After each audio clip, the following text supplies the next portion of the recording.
soy Fernando López Luengos, profesor de filosofía en un instituto de Toledo, un instituto público, desde hace ya unos cuantos años, más de 15 años. Soy padre de familia, tengo tres hijos y bueno, pues estoy también metido en una asociación de profesores aquí en la provincia. Estamos moviéndonos y difundiendo pues nuestra forma de entender la educación, que se centra sobre todo en el valor de la persona.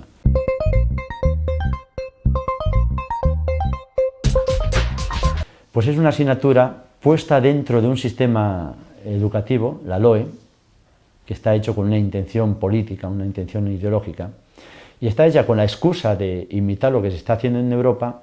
Se pone esa excusa, se pone la excusa de la Constitución, pero en el fondo una de las cuestiones claves es que es un instrumento que ha elegido el gobierno para empezar a cambiar, a transformar la conciencia de la población española. De hecho, en el principio del decreto se comenta que efectivamente la asignatura está hecha para la construcción de la conciencia moral del alumno. Se trata de desbancar una forma moral que ha habido en España y cambiarla por otra. Eso sería básicamente lo que es la asignatura.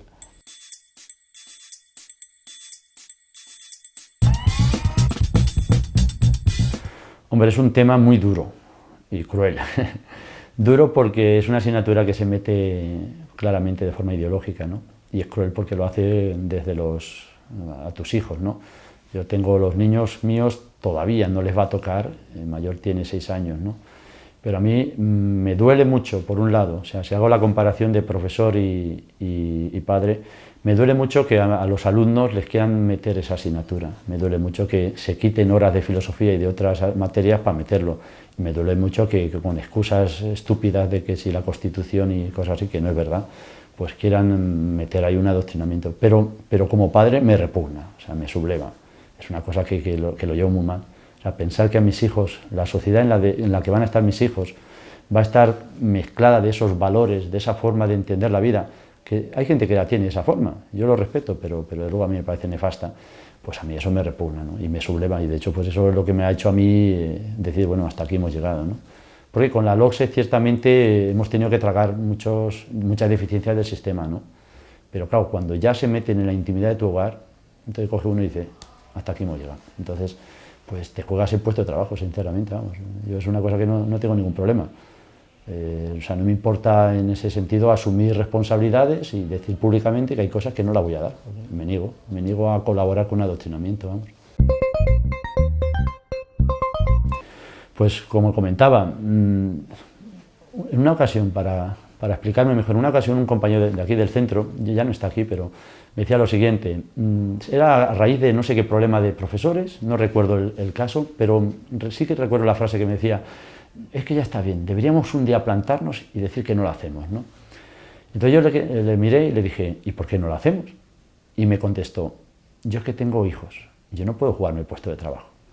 Aquí, a mí eso me llegó al alma, porque yo pensé, no puede ser verdad que haya que tragar de todo por defender a tu familia, la estabilidad económica, ¿no? Tiene que haber un límite. Y esa idea a mí siempre me ha quemado dentro, ¿no? Cuando vi una asignatura esta, dije, ahora es el momento. Y entonces la actitud que yo estoy tomando es una cosa muy sencilla, es divulgar con todas mis fuerzas, con todas mis energías lo que es la asignatura. Y entonces un compañero que también es de filosofía y yo empezamos allá, hace ya va a cumplir el año, antes de que salieran los decretos empezamos a divulgar lo que era todavía un borrador. Hicimos incluso una conferencia, llamamos a gente de profesionales por la ética y entonces empezamos a difundirlo. Cuando ya salió el decreto, entonces ya sacamos el hacha de guerra y a muerte. Hicimos un manifiesto de profesores, fue consensuado por un grupo de 100 y pico profesores con los que estamos en contacto, hicimos una asociación de profesores, no como motivo de asignatura, sino para colaborar entre nosotros, compartir ideas, materiales, entusiasmos, ¿no? Pero al salir la asignatura, pues evidentemente había que hablar. Y entonces desde ese momento empezamos a hacer una campaña con medios de comunicación y también por la provincia, y bueno, llevamos dadas más de 40 charlas. Consecuencia, pues que la provincia de Toledo pues tiene ahora 3.328 objeciones esta mañana tenemos contadas, ¿no? La provincia de España que más objeción de conciencia hay. Hay una cosa fácil, donde hay charlas hay objeciones, y la charla lo único que hace es explicar lo que es la asignatura, ni más ni menos, los decretos, no lo que hacen en Europa, porque en Europa no se parece en nada. Entonces es lo que hemos estado haciendo, a partir de ese momento movilizarnos y empezar a explicar a la gente, y luego la reacción es pues eso, que la gente está respondiendo bastante bien. Sí, bueno, ya me estoy... Complicación, la primera es familiar. Más que, o sea, la mayor carga la está llevando mi mujer. Tenemos 3 niños pequeños y, claro, nos llaman de muchos sitios, continuamente, medios de comunicación, pueblos, padres asustados, y nos llaman, ¿no? Y entonces todo el día al teléfono, todo el día con medios de comunicación, pues todas las semanas hay alguna charla o dos, tienes que hacer kilómetros para arriba y para abajo. Evidentemente la asociación nuestra ni siquiera tiene presupuesto, o sea, el presupuesto de la asociación es mi nómina y la de mi compañero, no tenemos que pagar a los niños, o sea, quiere decir que no tenemos ningún tipo de ayuda, ¿no? Y tú vas pagando las cosas, o sea, si vas a dar una charla, pagas tú el viaje, no vas aceptando por ahí dinero, ¿no? Entonces, complicaciones ya hay. Luego es desagradable ver a gente que te critica, o gente de iglesia, por ejemplo, que a los cristianos se supone que son la gente que más les afecta la asignatura, está hecha especialmente contra ellos, como ha reconocido el manifiesto del PSOE, ¿no? Es una asignatura hecha contra una moral, ¿no? Lo han dicho explícitamente, ¿no? Es que no tiene vuelta de hoja, ¿no? Otra cosa es que lo quieran oír o no. Entonces, lo que es escandaloso es que muchos cristianos no reaccionen ante eso, entonces eso es duro. Pues la gente que habla a favor de la asignatura, una de dos, o no la conoce o son cínicos, porque están mintiendo descaradamente, que son el planteamiento de los que la están configurando, ¿no? Entonces, ciertamente sí que trae problemas, ¿no? Y en el futuro, pues también. De hecho, pues hay muchos momentos duros, difíciles. Ya digo, a mí me ha dolido más la gente que se supone que tiene que ir contigo, que no se embarque o que incluso ponga trabas. Es como si un grupo de gente va a luchar al frente con el miedo, la tensión, la angustia de una batalla, y te encuentras gente que va en dirección contraria diciendo, ¿pero dónde vas? ¿Pero tú estás tonto? Entonces eso es duro, y sobre todo si hay gente con autoridad. También es duro que manipulen palabras cuando dicen, no, los obispos no están todos de acuerdo. Es mentira. Todos los obispos han firmado por unanimidad el documento que sacaron. Entonces, ¿cómo puede haber gente que diga que no están de acuerdo? Donde hay diferencias puede ser a la hora de plantear el tema de la forma de la lucha. Y entonces algunos son mucho más explícitos y otros no. Los obispos de la Comunidad de Aragón, por ejemplo, pues hayan tenido la dificultad de que no tienen seglares. Aquí en Toledo pues hay bastante gente de movimientos, y entonces esa gente pues está reaccionando, pero allí hay menos. Claro, no puede, los obispos han sido muy valientes, han dicho un documento muy duro, pero claro, no pueden implicarse de la misma manera que aquí porque no hay la misma respuesta. Y sobre todo, que esto no hay que olvidarlo, que es que la iniciativa debe ser de los padres.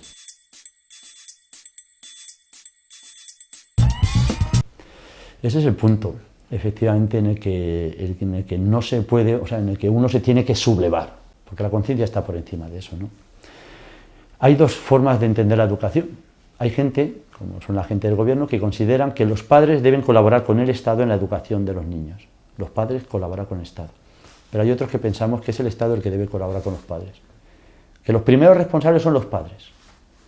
No sea un derecho absoluto, yo no puedo educar a mi hijo en la delincuencia o en el terrorismo, pero lo que sí está claro es que el primer responsable soy yo.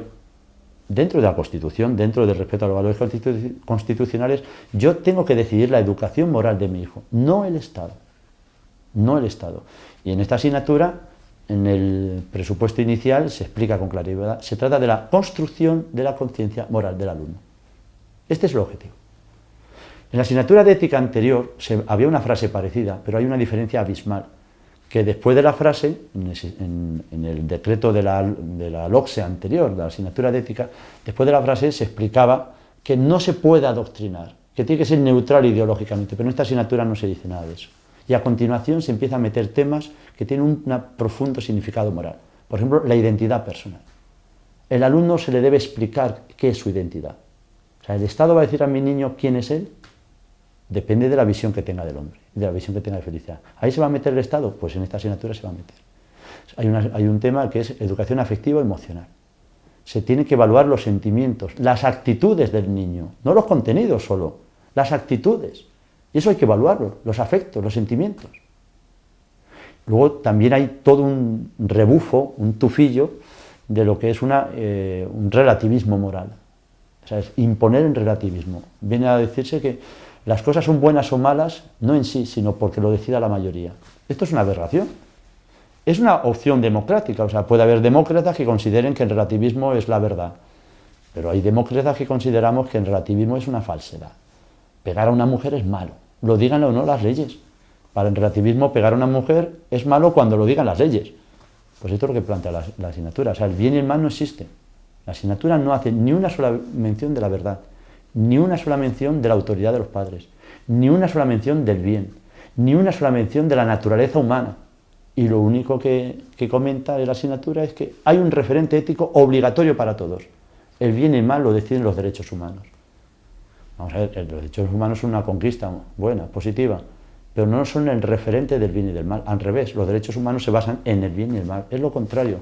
Esto, claro, la gente que lo lee a lo mejor no lo aprecia a primera vista, pero vamos, cualquier profesor de filosofía lo entiende claramente y uno ve el trasfondo ideológico, o sea, es clarísimo.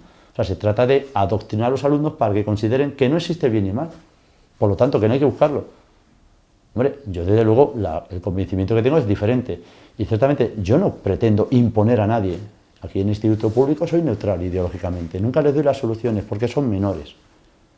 Lo que yo pido no es imponer mi visión, lo que pido y exijo es que no le intenten imponer a mis hijos. De eso se trata, de no consentir una imposición moral.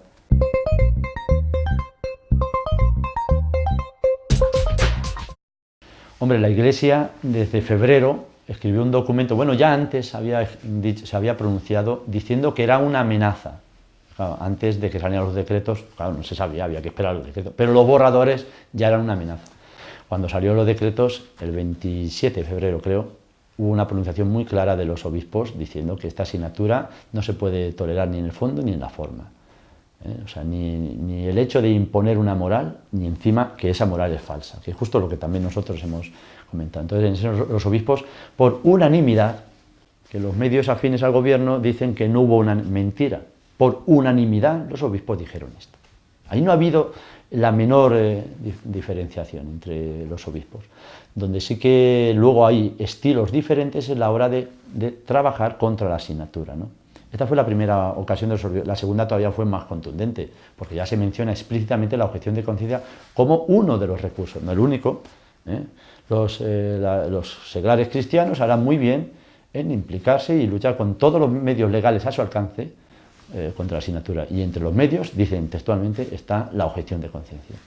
A nadie se le puede imponer la objeción de conciencia y a nadie se le puede impedir la objeción de conciencia. En ese sentido son muy claros y muy respetuosos, digan lo que digan, porque a los obispos no les compete, ellos no son los que van a objetar, pero sí tienen obligación moral de dar luz, si no, ¿para qué está el obispo? O sea, ciertamente en ese sentido han sido claros. Los que ya no son tan claros es gente que o tiene miedo, yo los entiendo, directores de centros católicos, es una situación complicada, muy, muy complicada, porque se meten en follones.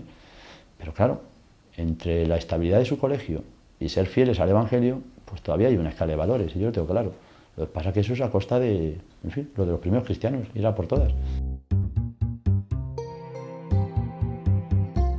Nosotros somos una asociación como tal aconfesional, ¿no? Nuestra gente puede ser cristiano, no cristiano, puede ser lo que sea, o sea, es aconfesional como tal, ¿no? Es verdad que algunos de los miembros somos cristianos, pero el planteamiento que hacemos no es solo para cristianos, sino que es para la educación de la sociedad. Bueno, pues a nosotros nos llaman de muchos sitios, tiene que ver ciertamente este ambiente que también ha colaborado en la carta que escribió don Antonio Cañizares, aunque la carta lo que hacía es transmitir, explicar de una forma más explícita lo mismo que la conferencia episcopal había hecho. O sea, que en ese sentido no es cierto que se le quiera atribuir a don Antonio una beligerancia mayor, y salvo alguna frase que haya utilizado, pues es igual que el resto de los obispos, ¿no? Entonces, pues ciertamente eso se ha notado en la campaña, ¿no? Y nosotros entonces hemos empezado a ir a charlas, pero no hemos organizado nada más que la primera, una jornada que organizamos, y a partir de ahí es que fue una lluvia de peticiones, ¿no? Y entonces así como se ha empezado a hacer la campaña aquí en la provincia. Claro, a mayor número de charlas, mayor número de objeciones. Es así de sencillo. O sea, si la gente lo único que necesita es saber lo que está ocurriendo, cómo ha empezado a producirse, cómo es la asignatura y en qué va a acabar la asignatura. Tú esto lo explicas a la gente, y mucha gente, no todo el mundo, claro, pero mucha gente objeta. Pues ahora estamos aquí, pues eso, unas 3.300. Y ha sido pues porque es la provincia de España que más charlas ha tenido. Sencillamente. No hay otra cosa. Es porque ha habido más charlas, más información. En Andalucía, en junio, no había ninguna objeción de conciencia. Empezaron a movilizarse y han empezado a organizar charlas. En el mes de septiembre han tenido, pues no lo sé, pero 10 o 12 o 15 por varios sitios de Andalucía. Ahora mismo hay 1.100 objeciones. O sea, donde se informan hay objeciones. Claro, lo que la gente no sabe, pues la gente funciona así, es que los medios de comunicación no transmiten pocos medios de comunicación están transmitiendo lo que estamos nosotros pensando. Porque claro, los medios de comunicación están controlados por el poder, salvo unos pocos, todos los medios. Y claro, si no sale en la televisión, es como si no existiera. Pero claro, tú vas por ahí, vas a un pueblo donde solo conocen lo que dice en la televisión, les dicen, miren usted lo que pone el decreto, y se lo lees, y dicen la gente, bueno, ¿y esto de qué va? Entonces la gente reacciona. Y nosotros les proponemos la objeción de conciencia, que es una cuestión de cada padre, porque ciertamente es una responsabilidad, no es ofrecerles, rellena un impreso, no es una recogida de firmas, es meterte en un follón, es meter a tu hijo en un follón. Pero claro, o metes a tu hijo en un follón, o dejas que hagan de tu hijo lo que les dé la gana a ellos. Y la cosa es mucho más seria. Por eso, pues, yo creo que la reacción es bastante positiva en ese sentido. Basta con informar a la gente y la gente reacciona.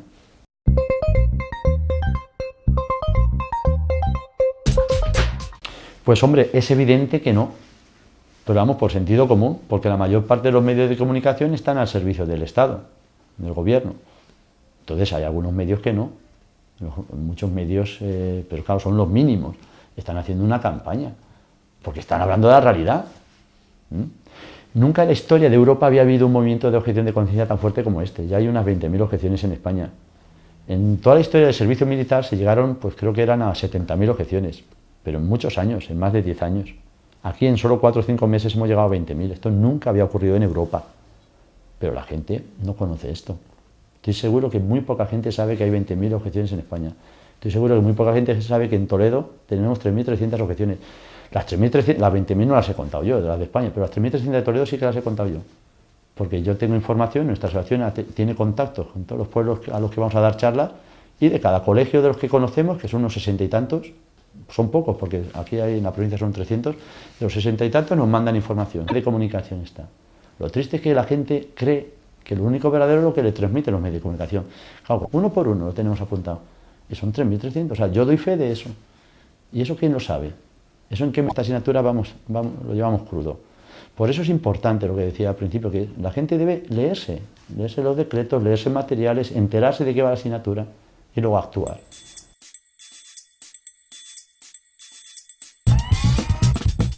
Pues hombre, ciertamente el oponerse a la asignatura, claro, depende a qué se llame la oposición, porque la objeción de conciencia es una de las formas, hay otras formas de protesta, que es hacer una manifestación, recogida de firmas, pues eso evidentemente se podría hacer de cualquier manera.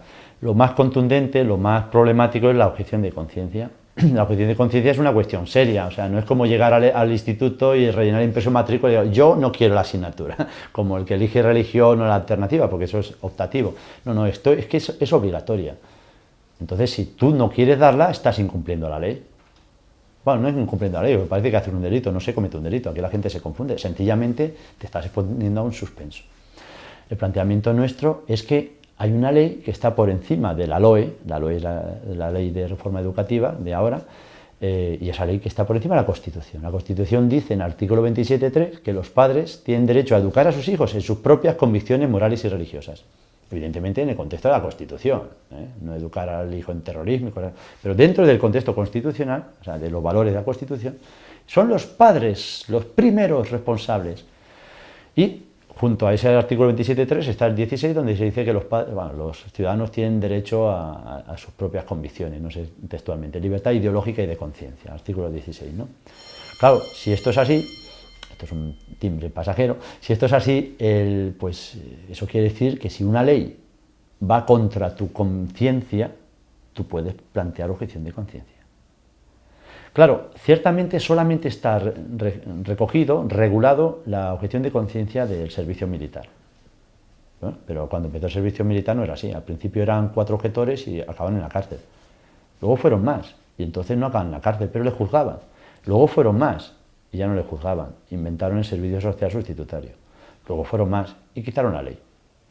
Eso fue en el caso del servicio militar, ciertamente está regulada.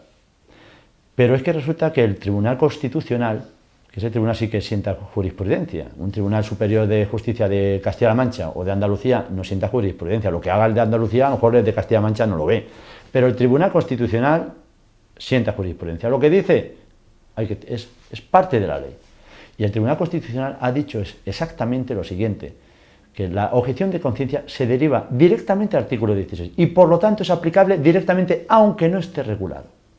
Así de claro, lo dice en la sentencia del año 1985, ¿no? Se dice explícitamente que la objeción de conciencia no necesita estar regulada para que se pueda ejercer.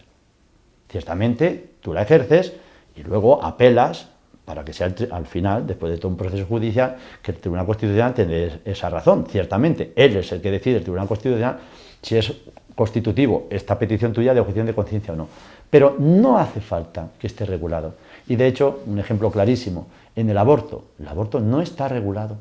O sea, un médico que por conciencia no quiera practicar un aborto, pues puede hacer objeción de conciencia. Y no está regulado. Legalmente no está regulado. En el código deontológico, pues ciertamente se habla de esa posibilidad, pero legalmente no hay una legislación. O igual ocurre con los farmacéuticos a la hora de dispensar la píldora del día después. Es una píldora abortiva que además tiene consecuencias muy duras para el útero de la mujer, ¿no? Entonces hay farmacéuticos que por objeción de conciencia se niegan a darla. Pues no está regulado y está reconocido. Incluso también ha habido una sentencia favorable a la objeción de conciencia, que se conoce, en la que creo que era un policía, que por el cargo que tenía, pues era automáticamente de la hermandad de no sé qué, cofradía, orden, no lo sé. Entonces tenía la obligación, a ser el hermano superior o no sé qué cargo, tenía obligación de ir al oficio religioso y participar en la misa. Y él no era creyente. Y alegó, yo hago objeción de conciencia, esto va contra mi conciencia. Y el Tribunal Constitucional le dio la razón. Y no está regulada esa objeción de conciencia. Luego, es mentira lo que dicen, claro, hay muchas mentiras del poder de los medios de comunicación, es mentira lo que dicen de que tiene que estar regulado. No es verdad. Si fuera así, íbamos a estar empezando una campaña desde hace tantos meses y con tanta preparación y con tanta fuerza. Es absurdo. Cuando nos hemos liado y nos hemos puesto a apostar con toda nuestra fuerza es porque sabemos de qué se trata.